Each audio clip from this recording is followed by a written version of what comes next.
Welcome to Rising Fridays in Vermont, where we have replicated the full Rising set in Vermont, a la Nathan Fielder. I'm kidding. Ryan Grim is actually back here in Washington, D.C. for today's edition of Rising Fridays, and I could just not be more excited. Ryan, how does it feel to be back in D.C.? Well, it's a fun time to be in Washington because Dark Brandon is just on an absolute rampage. I mean, think about everything that this guy's getting done.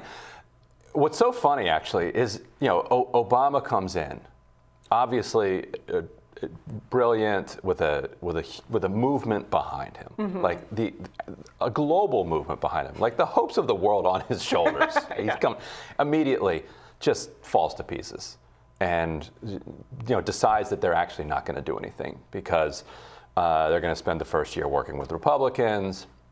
They're going to adopt Mitt Romney's health care plan and see if they can get a bunch of Republicans to agree with that. They're going to keep the stimulus too small because you don't want a big sticker shock to the American public. And he winds up with, Obamacare. Now Joe Biden comes in.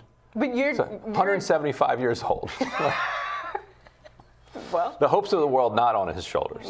No. The disappointment on the world arguably on his shoulders. I mean, the world was glad that he got rid of Trump. And people were like, all right, your job is done here. Right. Like, you've done your thing. And nobody expected anything from him after that.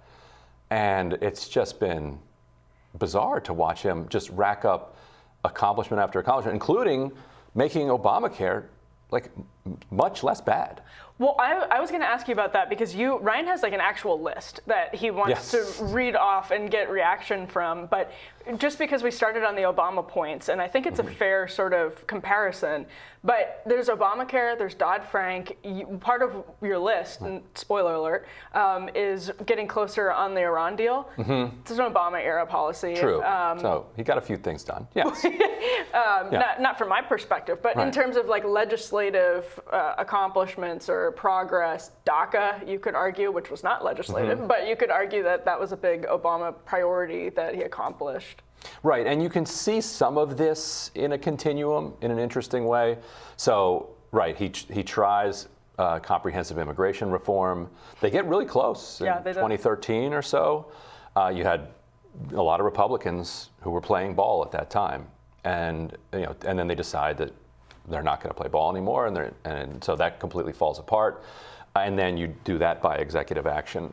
The Iran deal also, his most significant foreign policy achievement, that was also, of course, just an executive thing that he did, with Iran and the other 5 countries that were involved in that. Obamacare, the best argument people made for it at the time was that this is something. This is getting the government to take some responsibility for the healthcare crisis in our country. There's 80 million uninsured people. We need to do something about this. And even if we're only insuring 20 or 25 million, at least it's a step in the right direction. And now Biden has expanded these subsidies, which will go for another 3 years and probably continue to be expanded, but we'll see, extended. That makes it so that if you live in this country now, you can get affordable health care. It's not great. The deductibles are going to be high. The premiums are high, but this extra subsidy that was in the American Rescue Plan and then included again in the IRA caps what you're going to pay to a degree where you're not going to see the sticker shock that people had before. So that's an interesting point that Obama got it started, and then you had this kind of significant transformation of the party, which then enabled this new administration, against its will and its nature. This isn't Biden's nature to then start expanding things. So what's your list? Take us to the list. Well, let's see. What do we got here? He has a Dark Brandon list. Yes, we got the dark. Well, so we're going to talk with Shrita Parsi later in the show about the Iran deal, which is apparently very close to coming together, which is creating ripples all around the world in interesting ways that will make you sound like a conspiracy theorist if you talk about it kind of too speculatively. But so he'll be here because Iran has dropped one of its last demands. So it seems like they're on their way now to getting that done.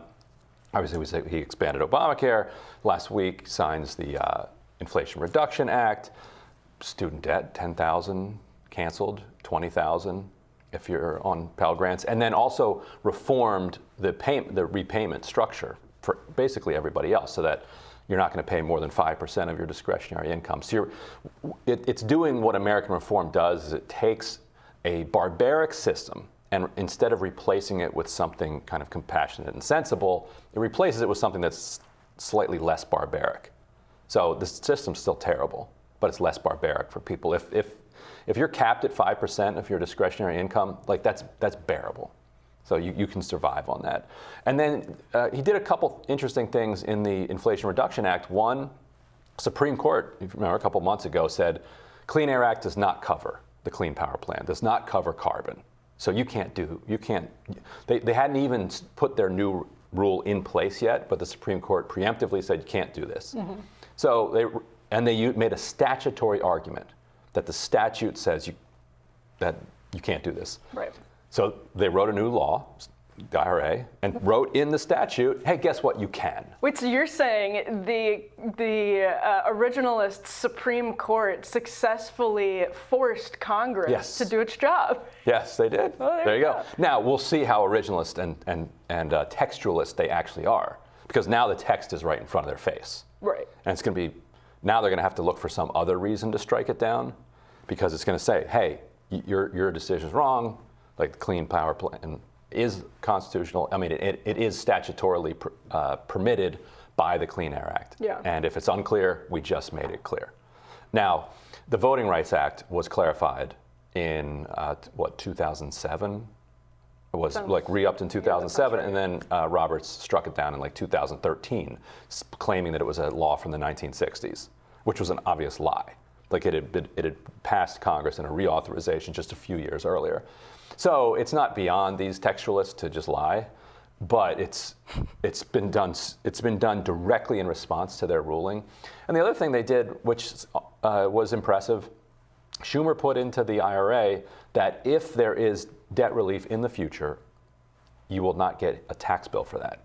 Because that was one of the big problems with just unilaterally by executive action. Let's say you do a $10,000 tax bill. Now, boom, all of a sudden you owe $3,000 come April. Right. And people are like, ugh, I don't have $3,000. Right. I could pay $10,000 over the next 15 years, but I don't have $3,000 in April. Yeah. And so now they wrote into the IRA, that's forgiven. That tax bill is forgiven, which is just a startling degree of competence that we're not used to seeing from Democrats in Washington. Wait, thinking ahead? A plan? So yeah, it's a novel concept. But so we're in the waning days of August here in a midterm election cycle that, because of the economy, is not great for the president's party. At least the conditions historically are not going to make for great midterms. And polling throughout the year showed that was likely to be the case. The race has narrowed, which is something that's not unusual to happen in the sort of hazy summer days, and then fall comes, all the money goes into these races. Democrats here in Washington, D.C. feel like they do have the wind at their back. We've seen the White House actually, in all seriousness, using the dark brand in memes, clearly celebrating what they're surprised, and it sounds like you're also surprised to see as a lot of legislative accomplishments. Here's my counter. When I looked at your list, and maybe we can put it back up there, what I see is a lot of climate. And I'm not sure that that's going to be pitched easily as a win to a huge swath of the country. Definitely the left, the base of the Democratic Party, the left, the activist base, absolutely. Chips, 100% will give you, even though I think it got diluted to an unfortunate degree. But the Inflation Reduction Act is a fascinating example because it's called the Inflation Reduction Act after, even as Vox and liberal economists will admit, Biden's stimulus was a source of inflation. Our inflation is worse than countries in the OECD with similar economies, and there is plenty of evidence to suggest that Biden's spending actually worsened inflation, and so the Inflation Reduction Act that is not going to have a meaningful effect on inflation, at least in the near term, by most studies. It's in and of itself, it's sort of so he's throwing money at a problem that he threw money at. It's that he caused. paused in some way or worsened significantly in some way. And to your point about student loan debt, I think it's really tragic because what I see is not just student loan debt forgiveness, it's the bankrupting of kids down the lines because universities now have no incentive to rein in their cost. And I saw you were tweeting with Robbie and you said, well, that's like saying we can't legalize weed now until we fix the entire system. My counterpoint to that would be this is immediately going to have an effect on the cost of college. This is immediately going to make college less affordable for the kids who are enrolling right now and the kids enrolling next year and the years after it.